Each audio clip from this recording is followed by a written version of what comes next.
Good morning, everybody. John Garber from Flying Chimp Media.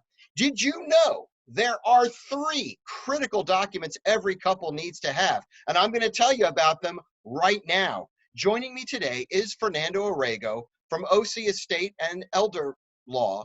Did I get that right, Fernando? Yes, you did. OC Estate and Elder Yay! Law. All OC right. Estate and Elder Law.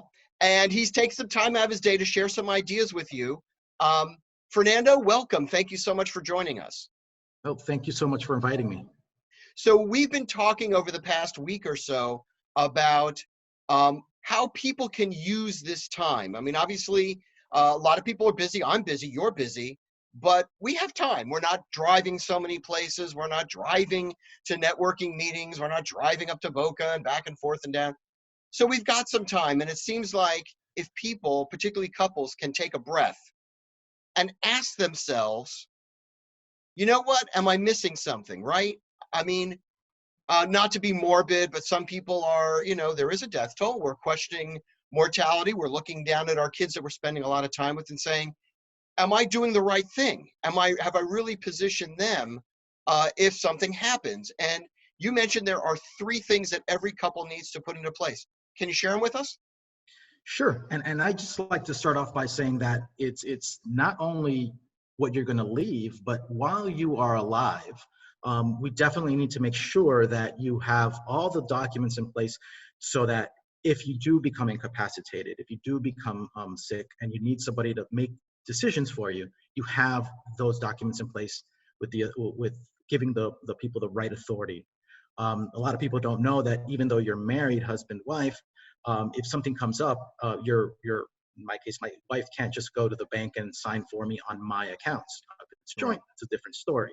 So a power of attorney would be the right document to have, where if I get sick, if I'm injured, and I can't get to the bank, then she has full authority to transact on my behalf as if she were me. So the first one is a power of attorney with your spouse. Correct. And now the power of attorney, it's one of those things where there could be a specific one where you use just for a closing on a home, or there could be a durable power of attorney, which is covers everything. It's blanket. That's the one that you want with your spouse or with a trusted person, so that if anything comes up at any point in time, they can help you out. Excellent. What's the next one? So along those lines, you definitely want to make sure you have a healthcare surrogate. So right now we have, the HIPAA laws are in place. Those don't go away.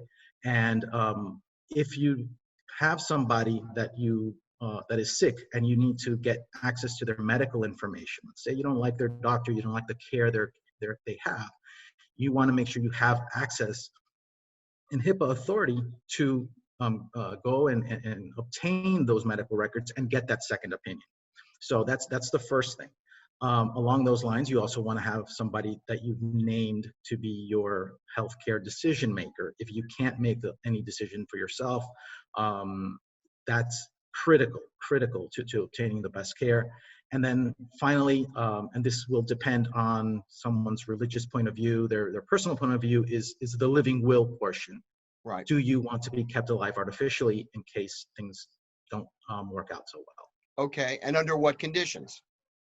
Exactly. And that's all spelled out. What is the triggering mechanism? So in something like that, people, the key thing they want to do is take the burden off of their family member. Nobody wants to be the one to make the decision to pull the plug on their spouse or mom or dad. If you have it in writing, mom or dad has that in writing, then you don't have to make the decision. They've made it the moment they sign that document. So it makes everybody feel a little bit more at ease during those difficult times. So that's a healthcare surrogate and living will. Yes. Well, now, I think it's important for people to realize, right, is that you've got to declare these things when you can. Once you get hospitalized, a lot of things move around. If they intubate you, they may knock you out. They've induced comas in some people on purpose because the intubation is so disruptive. It's too late at that point to really express your wishes legally. Is that right? Correct. And you don't know how many cases like that we get, even on a weekly basis. People calling up, hey, I need a power of attorney. And it turns out that the person's already beyond being able to sign. They don't have capacity, they don't have the ability to sign a document. So at that point, unfortunately, we have very little to do with documentation. The recourse is now going to a court and establishing guardianship, which is a very painful process for the family, expensive, and it's not a quick solution. It is something that could take weeks. And with shutdowns, courts not being open, I mean, this process is really extra complicated now during the shutdown, right? Yes, it's made it, everybody working from home, who has your file, where in the queue of the courthouse is it? It does not make it easy. Also, part of that process is having a committee of medical experts go out and visit the person that is incapacitated. And right Who's going to do now, that now? exactly my point. So we definitely, it's a quick document. It's very straightforward, and it's an easy one Okay, to get done. great. So yeah, go ahead. No, that's great. That again, this is about planning, and if you really care about your loved ones, your spouse, and your kids, the time to put those things in writing is now, on a clear sunny day, not in the middle of the illness, not if you are in an ambulance on your way to the hospital or anything like that. Exactly. And it also avoids, because you hear about it all the time, families having conflict after somebody is sick or passed away because they have different opinions. Right. And bottom line is, if somebody has passed away and there's money involved, people's outlook on family and life changes when there's money involved. So Speaking of that, what would be the third thing that in a worst case scenario, every couple needs? Absolutely. The third thing would be distributing your assets, or having a plan for how they're going to be distributed after you've passed away. If you have, whether it's a will or a trust, you want to have somebody in charge, somebody you trust that's going to be able to not only be fair, but be diligent in all the processes involved in distributing your estate. Also, you're gonna want to have a list of what it is that you're gonna give and to who, what percentages. Some people might just do it as simple as 50-50 if they have two kids. Others have a little bit more of a complex family dynamic. So you definitely want to make sure that they have that you have a plan in place to avoid any family conflict. So you need a will or a trust. You need to have someone who's gonna executor, right, of that, who makes sure that your wishes are actually carried out. I'm afraid of something, Fernando. I'm afraid when people say, you know what, I don't have much. I don't have it. You know what? I just some tchotchke stuff. Are they really just ending up dumping all of that on the state, and the family really gets nothing if they don't put it in writing, or they have to fight about it? Is that what happens? Well, in very rare cases does the state of Florida ever end up with your assets. The family always has a chance of recovering if an asset's been escheated to the state. But not having a plan in place is basically losing control. So the big misconception out there is that if you have a will, then like you see in the movies, after somebody's passed away, the attorney sits on the end of a big oak table and just reads the will, and magically everything just transfers over to the family. That's not really how it works. So the will it's basically a letter to society, more importantly to a judge, saying, okay, this is the person I want to be in charge of my stuff. This is who I want to have it. Then after you've passed away, they have the probate process, which kind of goes outside the scope of what we're talking about, but there is a process that has to be done afterwards, after Right. the person passes away. If you don't have a will, okay, so that's the difference is, if you don't have a will, you don't have control. So if you have two kids that don't get along for whatever reason, and Exactly. And now they both have, according to the law, equal priority to be that executor, personal representative in Florida. They have that equal priority. Now it's going to go into litigation because you haven't named who it is. Along the same lines, let's say you have 3 kids, and one of those kids just bad apple, estranged, not part of your life, and you feel that that person doesn't deserve something. Then if you have a will, you have the ability to name the other 2. If you don't have a will, unfortunately, that kid that wasn't part of your life is going to be a beneficiary of your estate. So that is the key difference. If you have a will, you're in control. So Otherwise, the state of Florida is. otherwise, then it just becomes a drawn out, expensive legal process. Yes. So here's what I've observed in talking to other attorneys over time. Most of my clients are attorneys, a plurality of them, is you said if there's siblings that don't get along. And what I've heard is siblings could get along fine until they have to fight over assets. And so they could get along fine, but as soon as you introduce money or something with an emotional attachment, I'm not calling them greedy, I'm not saying anything. Just simply there's something with an emotional attachment. Their mother's necklace, this ring that's been in the family, whatever it is. If you don't make your wishes known, you are the one introducing conflict, not the kids. Exactly correct. And you bring to mind a story. I had a client who they 2 sisters getting along great. There was money, but they were everything was working out fine until they get into mom's kitchen. Mom had passed away. They get into mom's kitchen and they find a cookbook, something you could have bought in Barnes & Noble when Barnes & Noble actually existed, Right. for $5, and they find it, but it turned out that was a cookbook mom had used for 30 years for her Thanksgiving Day recipes. So now it has a sentimental value. How do you divide that up? What do you do? There's no plan for that.